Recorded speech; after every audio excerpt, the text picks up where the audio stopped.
Hey everybody, Arnaldo here, broadcasting from Fidelia's Frequency. Welcome to my channel. Before we get into the topic of today's video, I wanted to take the time and this opportunity to thank everyone that keeps tuning into the channel, watching the videos, participating with comments, likes or dislikes, and especially to all of those that have subscribed to the channel. We are slowly approaching the milestone mark of 1,000 subscribers. It will help the channel quite a bit if you subscribe. Click that notification button and the subscription button. It does not cost you anything. It is totally free. By subscribing and by clicking the notification button, you will be notified of any new content that gets published on the channel.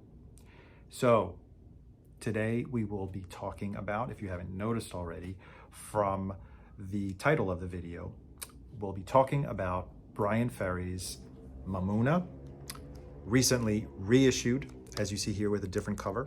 We'll explore more in detail in the unboxing portion of the video that is coming up right now, both formats, the album version as well as the CD version. So stay tuned. We'll be right back after the quick unboxing.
And now let's talk a little bit about Mamouna by Bryan Ferry. For those of you who do not know, Bryan Ferry is the singer, founding member, leader, main songwriter of Roxy Music.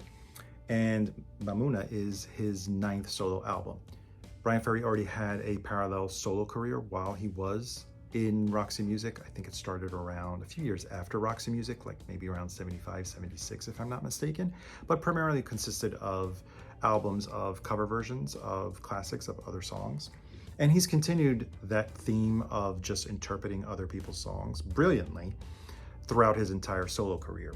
But he focused a little bit more after Avalon and the end of Roxy Music on solo albums consisting of a lot of original material. Like I said, this is his 9th album, and I am glad it is getting a reissue. I believe it was out of print on vinyl for a bit, but more importantly, I am glad it's being reissued with the long-lost album Horoscope, which was the album that Bryan Ferry set on to record in 1989 with producer Johnson Somerset. And during those sessions, Bryan Ferry hit what some people call writer's block, was not really happy with the outcome. Johnson Somerset drafted in Robin Trower, guitarist of Procol Harum, and along with him worked on quite a few tracks, but wasn't really ready to release the album as it was. Put the project on pause, and instead, in 1993, released an album of covers called Taxi. Went on tour along with Robin Trower and other musicians, and felt that the chemistry was right to go back to the Horoscope songs and see what he could make out of it. Songs were re-recorded, sketches were overdubbed, and we have Mamouna, which ended up including the majority of the songs that were on the Horoscope album. Starting off with where do you go from here, turned into the 39 Steps.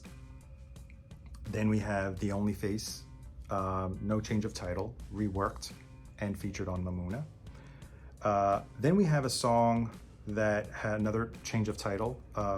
What became NYC was originally Desdemona.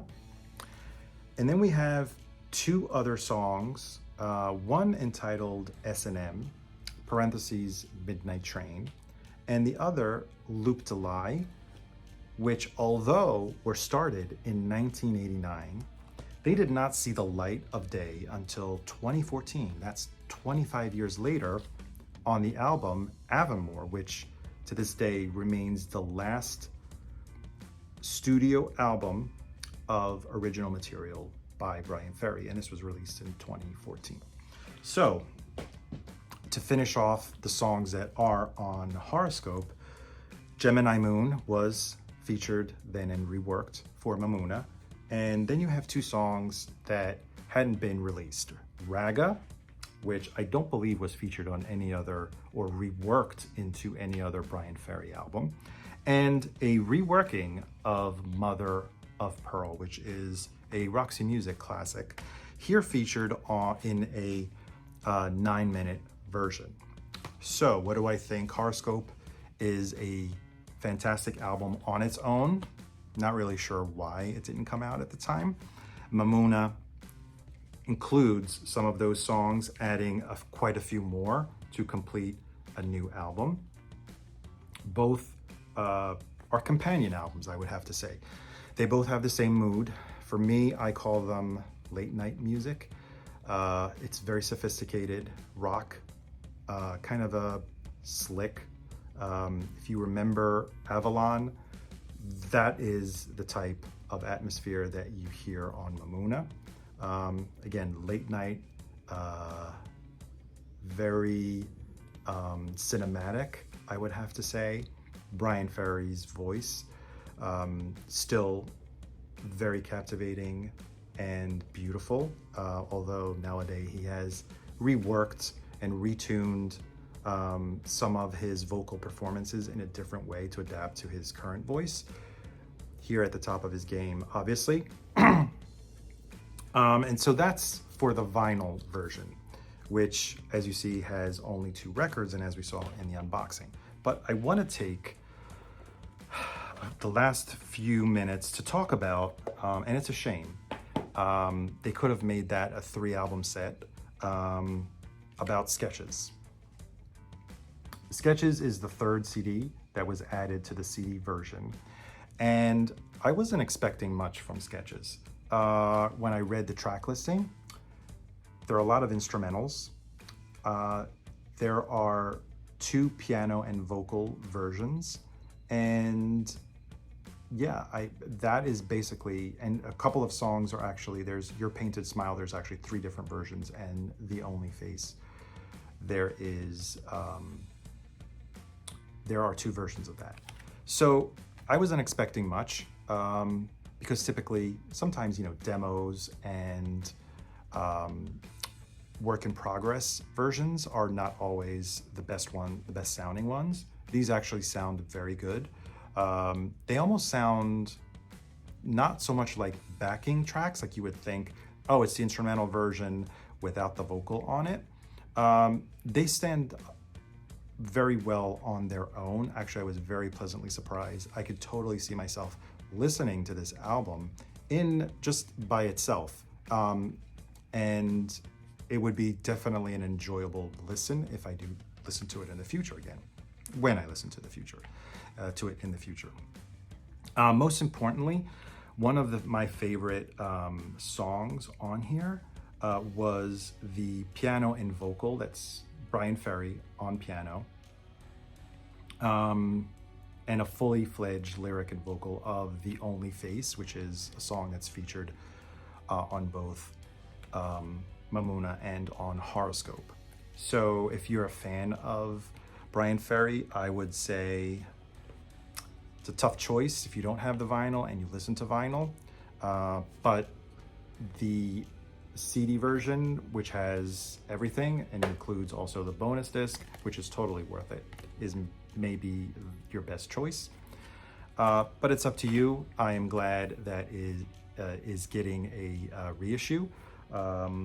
It's an album that I didn't listen to very often at the time, but since I've gotten it, I have listened to it quite a few times and definitely enjoy it even more now than I did when it came out. So I guess that wraps it up for Bryan Ferry's Mamouna. Please consider listening to it, streaming it, see if you like it, and I guess that's it. I will see you on the next one. Thank you so much for watching.